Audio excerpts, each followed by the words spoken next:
예, 반갑습니다. 9월 15일 강의 영상입니다. 다음 주 추석 연휴예요. 그래서 우리 다음 주 강의가 9월 22일인데 9월 22일 수요일은 추석 다음 날. 근데 저 추석 연휴 계속되잖아요. 그래서 다음 주는 쉬겠습니다. 사실 저기 우리 도서관에서 24주 이 강좌를 쭉 이렇게 계획을 세운 걸로 보면은 다음 주가 종강이네요. 그런데 제가 여러분들하고 강의한 거는 중간에 쉰 적이 없기 때문에 사실은 오늘 15일, 9월 15일 요 강의가 24번째 강의예요. 그런데 중간에 한번 도서관에서 행정적으로 이렇게 한 달에 5번 그 주를 이렇게 하나 뺐어요. 그래가지고 다음 주까지 하고, 예?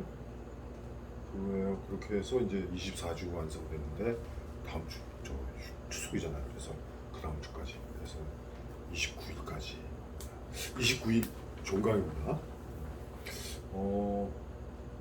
아쉬운 거는 여러분들이 만약에 저 수정작도 그렇고 새로운 신작도 그렇고 계속 이렇게 제출해 주셨으면은 강의를 그냥 몇 주 더 할 수 있어요. 강사료 이거 받자고 하는 게 아니니까. 그러니까 제가 강사료를 받고 안 받고 그거 떠나서 그냥 여러분들하고 같이 공부하기로 약속한 거 기왕이면은 하는 데까지 해줘야죠, 그죠? 그래서 여러분들이 만약에 그 작품을 낼 게 많다면 여유가 있다면은 2주, 3주 이렇게 더 할 수 있죠. 2019년엔 그랬거든요. 작품이 없어요. 다음 주에 뭘 할까? 예. 그냥 종합 강의야. 종합 강의. 그래서 봐서 주간에 제가 우리 2주 이제 시간 있잖아요. 주간에 제가 단톡방에다 알려드리겠습니다. 어떤 걸 읽어라. 뭘 준비해라. 뭐 준비하고 주간에 다음번에 우리 29일에 종강할 적에는 그냥 지금까지 했던 거 우리들 작품 전체적으로 종합 강의하는 것으로 마무리를 하려고 그래요. 사실은 오늘 마무리하려고 했어요. 그런데 갑자기 작품이 하나 들어와가지고 불이 나게 올렸습니다. 어떤 냄새? 오늘 제목이 어떤 냄새? 제목이 좀 묘해요.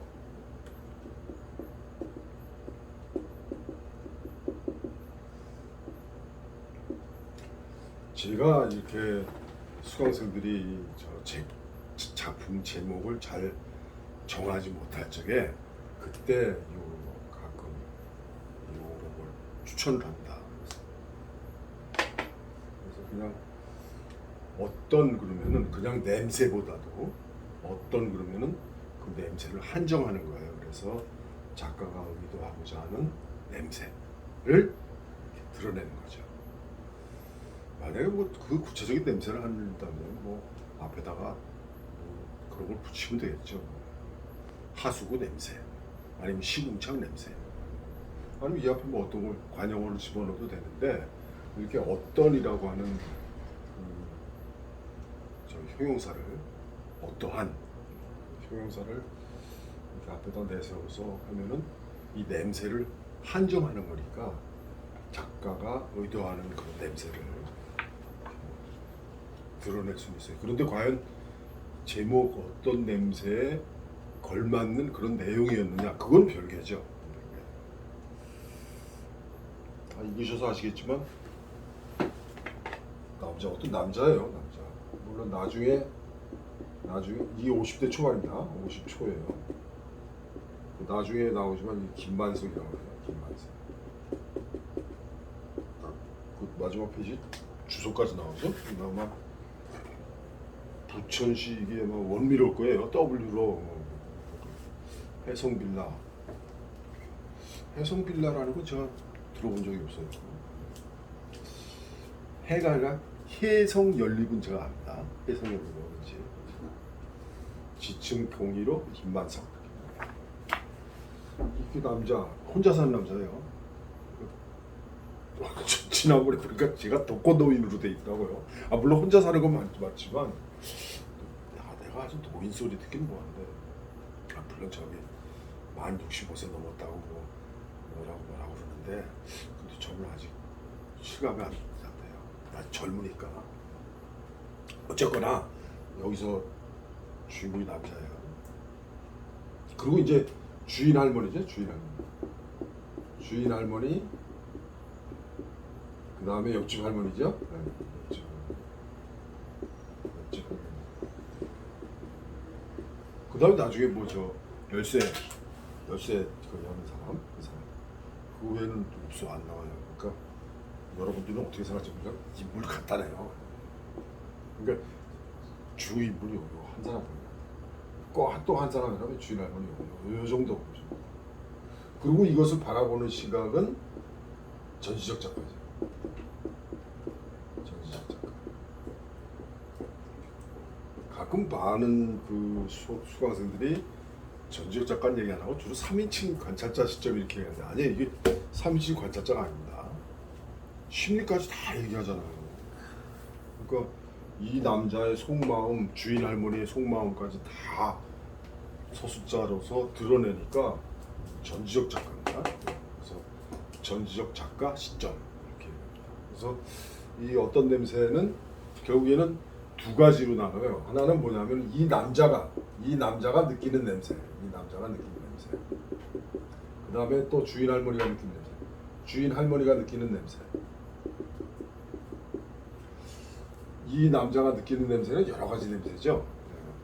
방 안에 어떤 퀴퀴한 거, 하수구 냄새, 그 다음에 뭐죠, 시궁창에서 나는 냄새, 그 다음에 뭐 외출해서 느끼는 여러 가지, 또 매연도 있을 거고 여러 가지 냄새들. 그 냄새들이 아주 잘 묘사가 돼 있어요. 주인 할머니가 느끼는 냄새는 이건 담배 냄새예요. 첫 번째가 담배 냄새고, 담배 피지 말라 그러잖아요.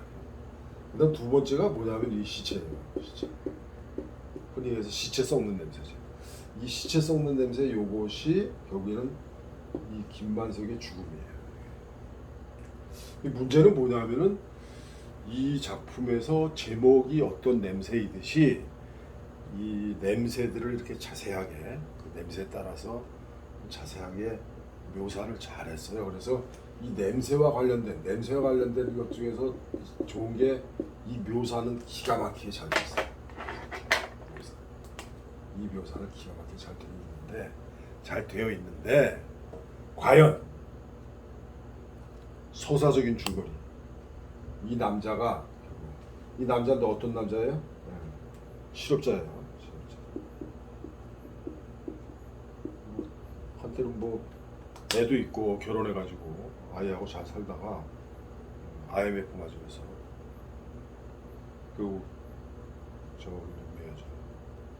아내한테 버림받고 딸아이로부터도 멀어지고 헤어졌으니까 이 실업자로서 이제 결국 이혼남이죠. 이혼남이라고 보다는 버려진 것 같아요. 아내나 딸로부터. 결국에는 지금 빌라 지층에 살고 있어요. 그래서 독거남이죠. 독거. 근데 알다시피 그 소설 속에 나오지만 나중에 전화번호 들여다보잖아요. 여러분들도 전화번호 다 저장돼 있을 거 아니에요. 그게 지금 마지막으로 이렇게 좀 이름을 기억 가나다 순으로 뭐 어디 뭐 동창도 있을 거고, 뭐 어디 사장도 있을 거고, 사업하다 만난 사람도 있을 거고, 아니면 사업할 때 손님도 있을 거고, 거래처 사람도 있을 거고, 그 중에 어느 누구 하나 내가 전화해서 손을 잡아달라, 뭐 도와달라 이렇게 할 만한 사람이 없는 거죠. 그러니까 어려울 때 친구가 진짜 친구인데, 아마 그 전에 이 소설에 묘사된 그 상황 이전에 이미 그런 과정을 겪었겠죠. 이제는 더 이상 어느 누구에게 뭐 도와달라 그렇게 말하기도 쪽팔린다 그러나? 자존심 상하고. 결국 마지막 돈 남은 거, 현금 남은 거 단팥빵 하나 샀잖아요. 단팥빵에다 뭐 콜라나 우유를 사 먹는데 콜라나 우유는 못 사요. 돈이 없어서. 단팥빵 하나 먹고 끝난 거예요. 그리고 이제 샤워하고 들어와가지고 집에 방 안에 있던 소주죠. 소주 마시고 그리고 잠들었는데 그러고서 끝이에요. 내일은 뭐 고용센터도 가고 주민센터도 가야지 그러고서는 잠들었는데 꿈속에서 뭐 대학 졸업할 때 그 꿈을 꾸고 그러고서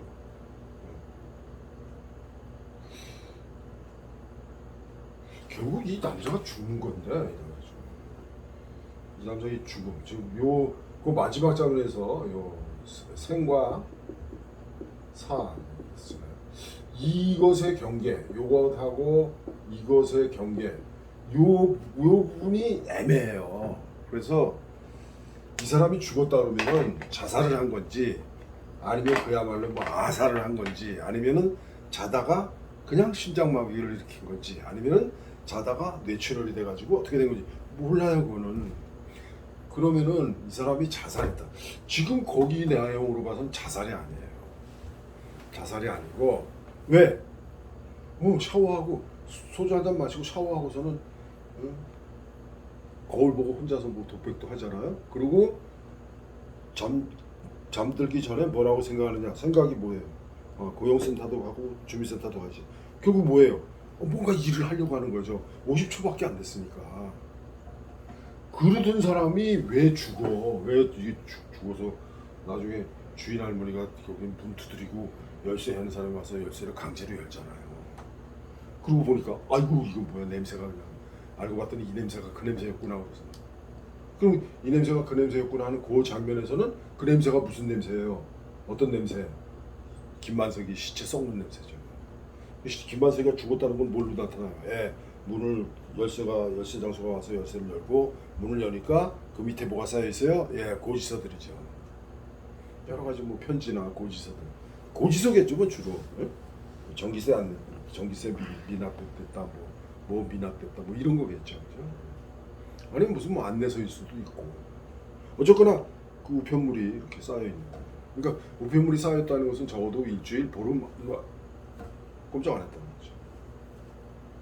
물론 뭐 어떤 사람은 뭐 하루에도 편지가 몇 통씩 쌓이겠지만 일반적인 경우 그리고 지금 이 사람의 처지 실업자이고 독거남이고 이런 상황으로 봐서는 편지가 뭐 일주일에 뭐 10통이 온다 그건 아닐 거예요. 그런데 어쨌거나 이렇게 편지가 쌓였다는 거는 뭐 고지서가 됐건 뭐가 됐건 고지서는 뭐가 있을까요? 가스 있죠. 그다음에 수도 그다음에 전기. 수도세는 빌라라고 그러니까 글쎄 저 빌라에서 수도세를 따로따로 내나? 한꺼번에 내나? 그건 모르겠어요. 아무튼 전기는 따로따로 해야 되잖아요. 빌라에. 그럼 전기세하고 가스비하고 그거 독촉장일 거예요 아마. 다른 데가. 그게 쌓여있는 걸로 봐서는 죽은 지 일주일, 적어도 일주일 아니면 보름 되는 거예요. 그리고 시체가 썩었다. 적어도 여름이잖아요. 여름이면 2, 3일 좀 썩어요. 사람 죽으면. 그럼 그동안 그 냄새, 이게 무슨 냄새야? 우리면서도 그냥 뭐 창문 닫고 뭐 이랬겠죠. 저 주인 할머니 입장에서는. 근데 이제 저 월세도 밀렸잖아요. 월세 안 내가지고. 거기 이번 달치 아직 안 냈다고 밀렸다고 그 얘기 나오잖아요. 그 독촉하려고 왔더니 문 잠겨 있고 그리고 몇 번 왔겠죠. 몇 번 앞에서 문 두드리고 또 없는가? 그래서 갔다 안 되겠다 싶어서 이제 열쇠 열고 들어가니까 거기서 죽어 있었다. 근데 문제는 뭐냐면은 자살을 한 건지 자다가 심장마비를 일으킨 건지 자다가 뇌출혈이 일어난 건지 그건 몰라요. 모르지만 어쨌거나 죽었어. 그런데 요 과정이 납득이 안 되는 거예요. 살아있으면서 요 죽을 때 요 과정이 납득이 안 가요. 왜 죽었지? 왜 죽었지가 아니라 어떻게 하다 죽었지? 만약 자살했다로 왜 자살했지? 자살하려고 하는 게 안 나오잖아.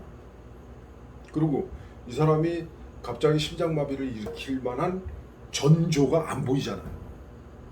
그게 아쉬운 거예요, 이 작품이. 이 작품이 아쉬운 거는 그 대목이 있어야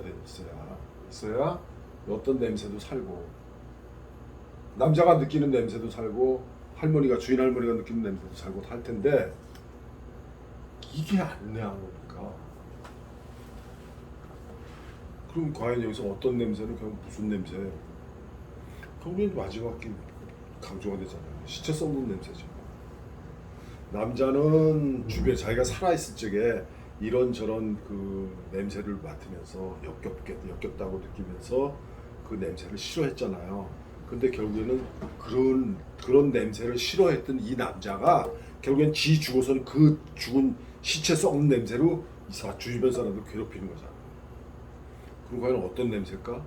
그리고 여기서 어떤 냄새라는 이 어휘를 통해서, 이 제목을 통해서 작가는 무슨 얘기를 하고 싶어 하는 걸까? 애매해요. 왜? 이걸 모르니까. 이 남자가 왜 죽었는지, 어떻게 죽었는지 모르니까. 아니면 아예 그냥 할머니가 느끼는 그 냄새만 생각한다면은 이 남자의 과거 앞에 쭉 나오는 얘기들 있죠. 이 남자가 느끼는 냄새 이거 다 빼버리면 돼요. 차라리 그 냄새를 주인 할머니가 느끼는 냄새를 해야 돼요. 이런 냄새 느끼고 이런 냄새.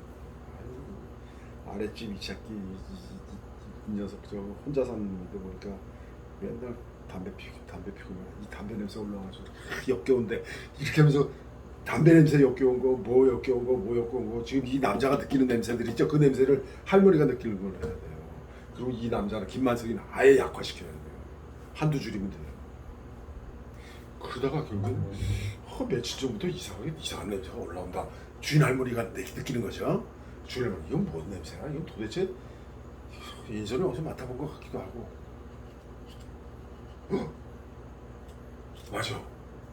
전에 우리 집 강아지가 아니라 우리 집 저 구석에 그 들고양이 와서 죽었는데 그거 썩었을 때 이 냄새가 났을 때 이렇게 돼야 돼요. 개나 고양이나 뭐 돼지나 소나 뭐 동물 고기 썩은 냄새하고 사람 썩는 냄새하고 똑같아요. 그러면 할머니가 느끼고 이 냄새 뭐야? 예전에 고양이가 저 뒷곁에서 구석에서 뭐하다가 죽었는데 그 썩은 냄새가 이 냄새였는데, 아니면은 지금 이 할머니니까 오래 살았잖아요. 그러면 그 살아오면서 시체 썩는 냄새를 어디서 맡은 기억이 있다거나 그래야죠. 이거 무슨 냄새야? 그래서 제 생각에는 여기서 남자 얘기하지 말고 독고남 얘기하지 말고 냄새만 강조하는 거예요. 그래서 그리고 마지막에 이제 결국 새 들어 살던 그 지하 1층 반지하죠. 반지하 1층에 살던 그 독고 노인이, 여기서 남자 50대 초반보다는 독고 노인이 나요. 독고 노인이 결국 죽은 거. 그 냄새. 결국에 알아봤더니 이 냄새구나. 그래서 저 월세 그 사람이 저거 하잖아요. 119 부르잖아요. 경찰도 부르고. 결국 이걸 이름하여 이제 우리가 흔히 고독사라고 하죠. 고독사라고 하나? 고독해서 죽는 게 아니라 혼자 죽는 거예요. 혼자. 고독해서 죽는 건 없어요. 그냥 고독사 이름이 뭐냐면 고자가 외로울 고자고 독이 홀로독이니까 그냥 혼자 살다가 죽는 거예요. 그걸 고독사라고 합니다. 고독했기 때문에 죽었다. 그건 아닙니다. 사람이 고독을 느끼는 것하고 죽음하고는 관련이 없어요, 사실은. 다만 이제 혼자 살다 보면은 의지가 약해지고 하다 보면 이제 의욕이 없어지죠. 거기에 이제 우울증까지 겹치게 되고 이제 혼자서 죽고. 그리고 이제 여기 독고남 이렇게 나왔듯이 혼자 사는 사람들이 이렇게 주로 저거를 해요. 소식이 끊기잖아요. 소식이 끊기면은 그 다음에는 죽었는지 살았는지 몰라요. 그래서 그 요즘 노인들, 독거 노인들은 이제 그 생활보호 생활보호 대상자들 이렇게 자주 방문해주고 있는 사람들이죠. 그 사람들이 이렇게 연락을 하고 주민센터에서 가끔 연락을 해서 확인을 합니다. 혹시 불편한 건 없는지, 또 명절도 되면 뭐도 갖다 주고, 또 김치도 갖다 주고. 저도 혼자 살거든요. 전에 보니까 저도 독거노인으로 돼 있더라고요. 그런데 저는 뭐 가끔가다 딸내미가 전화하고 어머니도 전화하셔요. 우리 90이신데 아들 혼자 있으니까 치근하겠죠. 그러니까 어머니가 전화하세요. 저도 어머니한테 전화. 어쨌거나 이 고독사 문제예요 이게. 그러니까 이 어떤 냄새라는 이 작품에는 고독사의 문제를 깔고 있는데 그 문제를 깔고 결국 고독사의 문제를 드러낸다고 하더라도 직접적으로 드러내는 게 아니라 냄새로 드러내는 거예요. 그럴 적에 이 작품이 효과를 발휘하려면은 김민석, 이거 얘기하는 건 안 돼요. 이 남자가 느끼는 냄새 전부 다 뭐 주인 할머니가 다 느끼는 걸로 해야 돼요. 그리고 마지막에 가서 이거 뭔 냄새야? 이런 냄새도 나고 저런 냄새도 나고 무슨 어느 집에서는 뭐 뭘 너무 많이 써가지고 그 냄새가 올라오고 수채권으로도 무슨 냄새가 올라오고 근데 또 지하 1층 근처에서 또 담배 펴가지고 담배 냄새 올라오고 막 이게 그 밖에 나가면 뭐 무슨 이상한 또 냄새 나고 집이 다닥다닥 붙었으니까 아이고 저 집 오는 칼치조림 하는구나 아이고 저 집 삼겹살 굽는 모에다 그런 얘기가 나와야죠. 그래서 인간이 살아가면서 이 할머니가 느끼는 이상한 냄새들 그럴 적에 이 주인 할머니는 어떤 성격으로 하는데요? 아주 예민한 성격, 날카로운 성격. 그래서 그 냄새다 다 타박하는 거죠. 그리고 어느 집에서 만약에 고기를 구워 먹는다. 고기 구워 먹는 거예요. 지들만 냄새만 젠탁 풍기고 말이야. 한 점 먹어보라는 소리는 안 하고 말이야. 뭐 그렇게 이런 식으로. 그래서 이 할머니가 느끼는 온갖 냄새들, 나쁜 냄새들, 그리고 마지막에 결정적으로 아이고 이것도 무슨 냄새야 이러면서 결국 나중에 지하에 살던 그 김만석이가 여기 50대 초반으로 70대 초반으로 70대 중반으로 해가지고 죽은 지 며칠 지나고 어쩐지 안 보인다 했다 뭐 이런 옆집 할머니가 지나가면서 아이고 지구가 콜록콜록거리더니 그 사람은 어떻게 괜찮은겨? 몰라 며칠 안 보이네 뭐 이러고 그렇게 하고 죽은 게 드러나면 되죠. 그래서 여기 저 감상 보시면 아시지만 감상에도 다들 그 묘사 잘 돼 있다. 어떤 분은 이렇게 특별한 사건 없이 이렇게 묘사만으로도 작품이 소설 작품이 되는구나. 아주 좋게 느꼈다는 거예요. 아이고 좋아요. 그것만큼은 칭찬해주고 싶어요. 그런데 다만 이 작품이 작품다우려면은 지금 거의 꽁트 지나지 않는데 이게 그냥 단편 소설도 성공을 하려면은 시점을 전시적 작가 시점으로 하더라도 초점하자는 주인 할머니여야 돼요. 그래서 주인 할머니가 느끼는 온갖 냄새들 그렇게 되면은 전시적 작가보다는 주인 할머니 1인칭 주인공 시점으로 하는 게 낫죠. 그러면서 결국 그 빌라에서 혼자 사는 남자의 죽음, 노인의 죽음 다 써봤죠. 좀 끔찍하게 묘사한다거나 구더기가 끓는다거나 냄새가 진동해가지고 쥐새끼가 온다 들라고 아니 왜 갑자기 쥐새끼가 이렇게 많아졌지 이런 식으로 사람 죽으면은 지금 우리가 살아서 이렇게 움직이는 거 참 만물의 영장 뭐 이렇게 얘기하잖아요. 근데 사람도 죽으면은 생명이 딱 끊어지는 그 순간부터는 그냥 저 뭐예요 저 다른 동물 시체랑 마찬가지예요. 그걸 이제 우리들의 어떤 문화적인 습성 그런 거 전해져 내려오는 어떤 문화적인 그 특성 때문에 어떤 의식을 갖춰서 장례 의식 그 의식을 갖춰서 이렇게 모시는 것이지 사실 죽음은 다 마찬가지죠.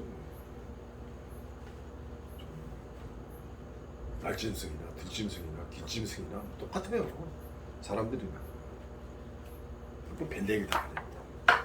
자, 수강생 감사. 유기영님이 제일 먼저 올려주셨어요. 그런데 이거 발제 맞기로 한 거 안 올려. 발제는 안 올렸어요. 실망입니다. 이 유기영님도 마찬가지예요. 좋았던 부분에 이렇게 냄새를 주제로 일관되게 묘사했다. 그러니까 뭐였어요? 김치 냄새, 반찬 냄새, 잡쓰레기 냄새, 하수구, 담배 냄새, 빵 굽는 냄새, 시체 썩는 냄새들. 이 냄새를 주제로 일관된 묘사를 했다. 그래서 더군다나 주인공 남자가 느끼는 냄새에 대해서 아주 디테일하게 자세하게 서술해서 나중에 또 어떤 분이 그랬어요. 마치 그 냄새가 지금 나는 것 같다. 소설 읽는데 그 냄새가 나는 것 같다. 여러 가지 나열한 냄새들이 소설 속에서 유기적으로 연관되지 못하고 바로 이거죠. 유기적으로 연관되지 못하고 일상적인 냄새 수준으로 처리되고 말았다. 그럼 결국 뭐예요? 그런 냄새들이 점점 진한 냄새들이 돼서 나중에는 시체 썩는 냄새로 이게 뭐가 돼? 사건하고 연결돼야 되죠. 그러려면은 이 남자 김만석 빼는 게 나아요. 차라리 이 김만석이가 느꼈던 모든 냄새들 이 주인 할머니가 느끼는 걸로 하면 돼요. 주인공 남자가 정리해고되어 대출까지 하여 차린 가게가 무엇이었는지 소설의 전개상 중요한 사건인데 너무 막연하고 소설대로 생각해요. 유기용님은 지금 가끔가다 이런 남들이 생각하지 않는 것을 유기용님이 이렇게 언급을 해요. 뭐 이렇게 생각할 수도 있어요, 유기용님은.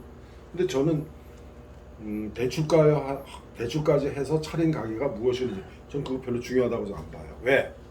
저는 냄새에다가 초점을 맞춰서 주인 할머니가 느낀 마지막 냄새 이걸로 했으니까 그렇게 되면은 지하 1층에 사는 노인이 70 중반이고 70 중반에 그 할아버지가 과연 뭐 어디 가서 뭘 했는지 어쩌다가 저 지경이 됐는지 그거 일일이 다 얘기 안 해도 돼요.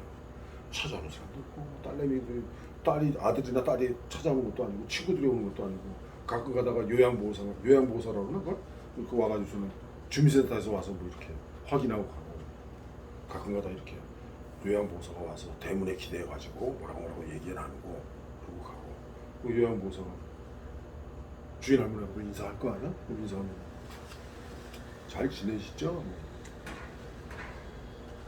요양보호사 입장에서 주인한테도 좀 안부 그러고 그럴 수도 있는 거죠. 그렇게 필요하지 뭐 대출해가지고 어떤 가게를 차려서 어떻게 하다가 잘 나가다가 어떻게 해서 망했다 그거 다 구구절절 쓸 필요 없어요. 유기영님이 생각하는 이 소설 전 구성이 있겠죠. 그 구상 속에는 소설 전개상 중요한 사건일 거예요. 대출 받아서 무슨 가게를 했는지가. 그런데 제가 생각하는 이 작품의 어떤 수정작 새롭게 구상을 한다. 거기에는 별로 중요하지가 않아요. 차이가 안 나죠. 이렇게 유기영님이 생각한 거하고 제가 생각한 거 다를 뿐입니다. 유기영님이 말한 게 틀렸다? 틀리긴 왜 틀려요? 유기영이처럼 이렇게 생각하고 그런 쪽으로 구상해서 소설 썼을 수도 있는 거니까. 사업이 망하여 부인이나 딸이 떠나가는 것도 너무 가볍게 그렸다. 여기서는 그렇게 가볍게 그릴 수밖에 없어요. 여기서는 딸이 몇 살이고 뭐 학교는 어디다 놓고 뭐 이혼할 적에 뭐 헤어질 적에 걔가 몇 살이었고 얼마나 귀엽고 그 얘기 있거든. 그럼 구구절절하게 할 필요 없어요. 주인공 남자가 마지막 날 내일은 청소도 하고 고용센터도 가보자라고 중얼거렸는데 그 전에 자포자기하는 듯한 태도가 단지 무더위와 연관시키고 있는 느낌일 뿐이에요. 그런데 이 사람 왜 죽은 거야? 자포자기하는 듯한 태도가 단지 무더위와 연관되었을 적에 그런 얘기를 했을 뿐인데 주인공이 세상과 자신에 대하여 대면적으로 느끼는 감정의 서술이 더 있어야 이 사람 죽음이 납득이 갈 거 아니냐 이 얘기예요. 유기영님이 얘기가 바로 요거는 이 남자의 삶과 죽음 요 사이에 이게 갑작스런 흔히 말해서 고독사 갑작스럽게 누가 옆에 있었다면 이 사람 왜 이래 이러면서 깨우거나 뭐 아니면 응급처치하거나 이러고는 살아날 수 있었을 텐데 그런 사람이 없이 혼자 살았기 때문에 뭐 괴로워서 뭐 이렇게 하다가도 이러다가 죽었을 수도 있을 거예요. 그건 심장마비죠. 그건 뭐 뇌출혈도 왔다거나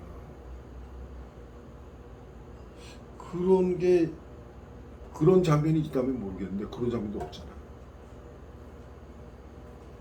아니면은 뭐 주인 할머니가 그날 밤에 옆집 할머니가 지나가다가 그 밤에 지나가다가 그 지하 1층에서 그 남자가 막 소리 지르고 저 뭔 소리야 저거 누구하고 싸우는 거야 뭐 잘 먹고 뭐 술 먹고서 수주하는 건가 뭐 이러면서 지나갔던가 그런 어떤 흔히 얘기해서 문학적 장치가 있었는데 그게 전혀 없어요. 그러니까 이런 얘기가 나오는 거예요.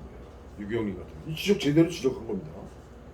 자포자기한 듯한 태도는 단지 무더위하고 연관되었고 것 뿐인데 주인공이 세상과 자신에 대해서 내면적으로 느끼는 어떤 감정 소술 죽음에 이르기까지의 감정 소술 그게 있어야 되는데 없으니까 유경이 뜬금포라고 그러죠. 저기 제 고등학교 동창 중에 한기풍이라는 친구가 있어요. 한기풍이라는 친구 여러분 이름을 기억하시는지 모르겠는데 예전에 유치원 하나 둘 셋 있었어요. 하나 둘 셋 유치원 하나 둘 셋인가? 하여튼 어린이들 프로그램이에요. 그러니까 왕영은이가 했던 그 뭐죠? 뽀뽀뽀 하고 이렇게 경쟁 프로그램이었어요. 그래서 하나 둘 셋. 거기에 그 선장으로 나왔어요. 이렇게 호수염 이렇게 하고. 그러고서는 그 코미디언으로 데뷔해가지고 그런 거 아주 어린애들한테는 인기가 많았어요. 근데 이 녀석이 저 이제 부인하고 이제 헤어지고 그래도 열심히 어떻게 돈 벌어가지고 딸을 캐나다로 유학을 시켰어요. 그래가지고 캐나다로 유학 시켰고 그리고 이제 혼자 살았죠.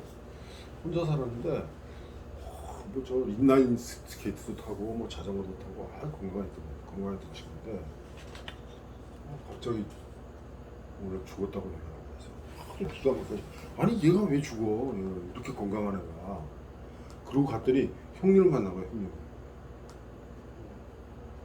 형님이 저를 아니까 근데 뭔 일이에요? 형님 말씀 시간을 놓쳤어.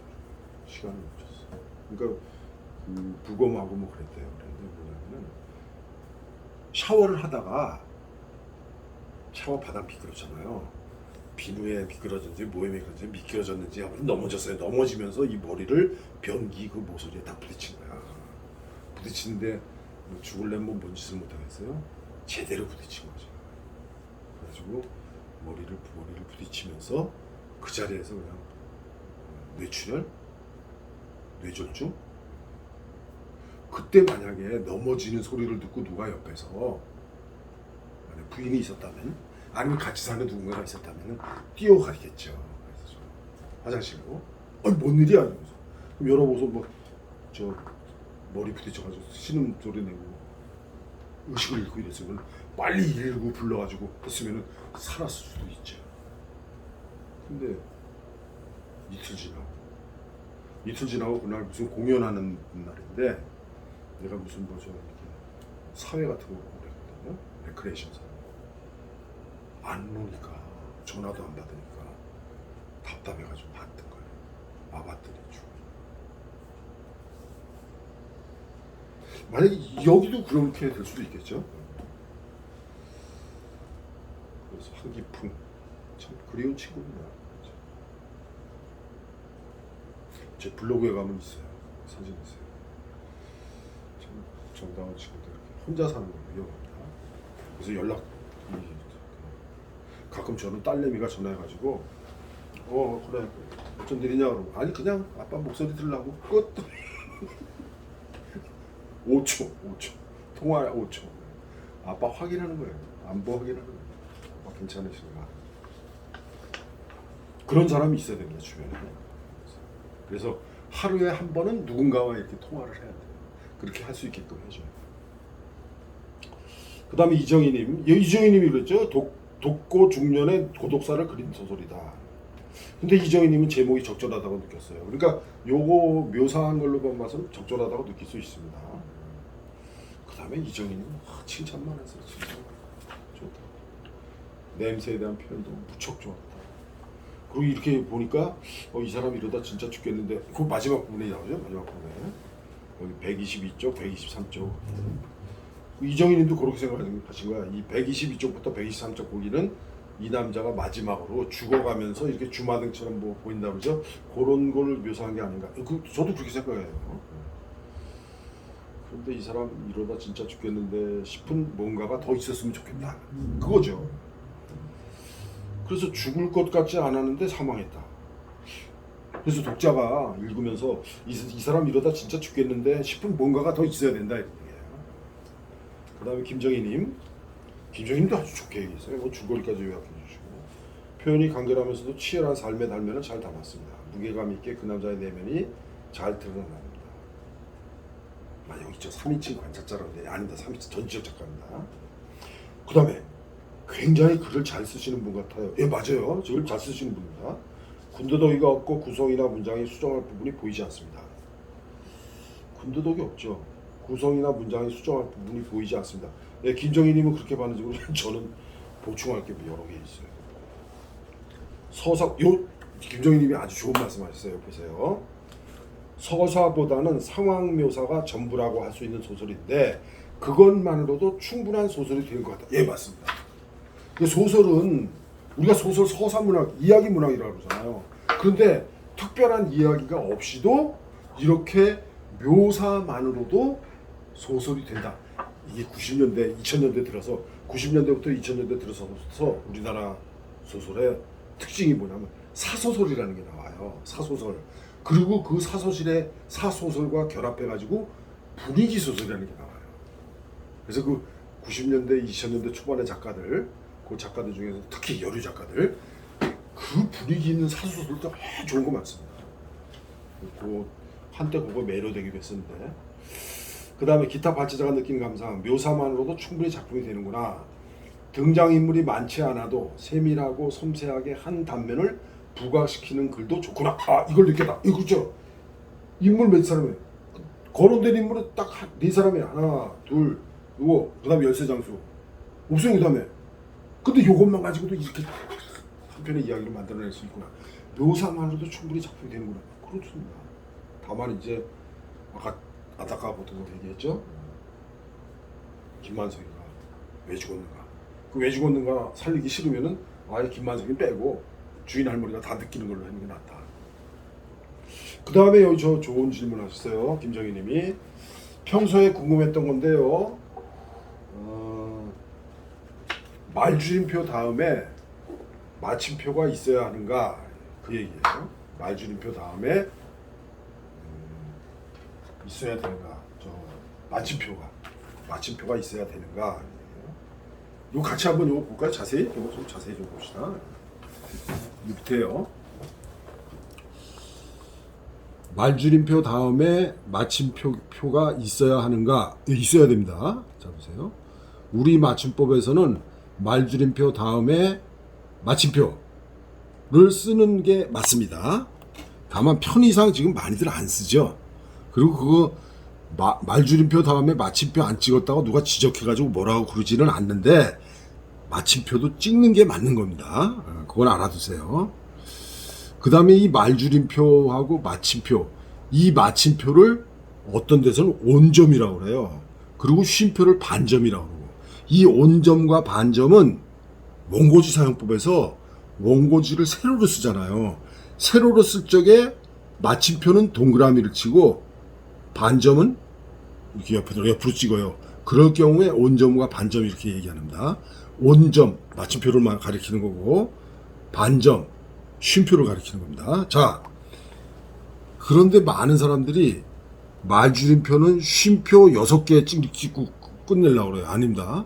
쉼표 6개가 아니라 아래 한글 있죠? HWP 여기에서는 컨트롤하고 F10을 누르면은 사용자 문자표가 나오는데 그 사용자 문자표에서 가운데점 3개짜리가 있어요. 여기 있죠? 여기 가운데점 3개짜리 요거를 2번 찾아서 표시를 해줘야 돼요.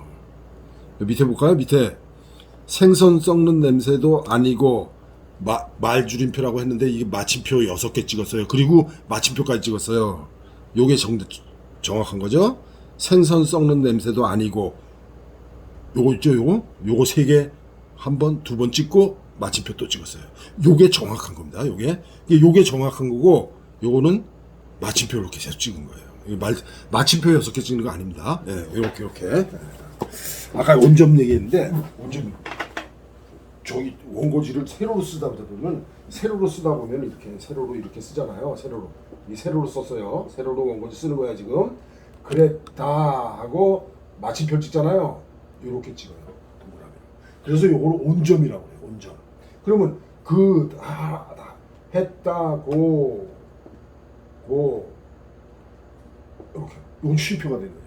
요걸 반점이라고 해요. 근데 지금 우리는 마침표를 어떻게 찍어요? 마침표는 이렇게 찍고 쉼표는 이렇게 찍죠. 근데 온점은 원고지 쓰기에서 세로 쓰기에서 요거 그 다음에 이거 나타났듯이 쉼표는 지금 우리 이렇게 찍잖아요. 이렇게 찍어요. 요거의 반점입니다. 요게 온점, 요게 반점. 온점 반점은 원고지 쓰기, 세로 쓰기에서 쓰이는 용어이고 그런 명칭이고 지금은 마침표, 그 다음에 쉼표 이렇게 얘기하죠. 그 다음에 꼭 알아두세요. 컨트롤하고 F10 그러면 문자표가 나오죠. 사용자 문자표. 잘하는 사람은 사용자 문자표 자기가 만들어요. 만들어서 써도 돼요. 아래아 한글을 만드신 분이 국어 국문학, 국어 문법을 거기에 완벽하게 결합을 못 시켰어요. 아직까지도. 그래서 그게 이제 잘 결합이 되면 이게 또 점점 발전하겠죠. 제가 처음에 아래아 한글 쓸 때가 HWP 1.1이었어요. 그게 뭐 1.2, 1.3 나오거든요. 1.4 없이 1.5고 2.5 나오더니 그다음에 2.0 나오고 그다음에 3.0 나오더니 지금은 그냥 그런 거 없어졌잖아요. 그냥 연도가 붙였잖아요. 여러분 지금 아직 한글 2020 쓰시나? 저는 아직도 한글 17을 써요. 2017 씁니다. 근데 그 2017 별 불편함은 못 느낍니다. 계속 이 아래 한글 프로그램이 발전하고 있죠. 점점 더 우리들이 글 쓰는데 더 편리하게끔 좀 하고 있으니까 더 좋아지겠죠. 그때쯤 되면은 탁 누르면은 점 3개, 가운데점 3개가 좌판에 있을 수도 있을 거예요. 자, 여기까지. 그래서 오늘 종합적으로 말씀드리자면은 이 어떤 냄새는 이렇게 바꿨으면 좋겠어요. 저는 주인 할머니가 다 얘기하는 거예요. 그러면 좋을 것 같아요. 다음 주는 휴가입니다. 다음 주는 추석 잘 보내시고 다음 29일에는 여러분들이 해야 될 거 뭘까 있을까 카페에다가 게시를 해놓겠습니다. 그래서 편안하고 즐겁고 풍성한 추석 한가위 만드세요. 자, 다음에 뵙겠습니다.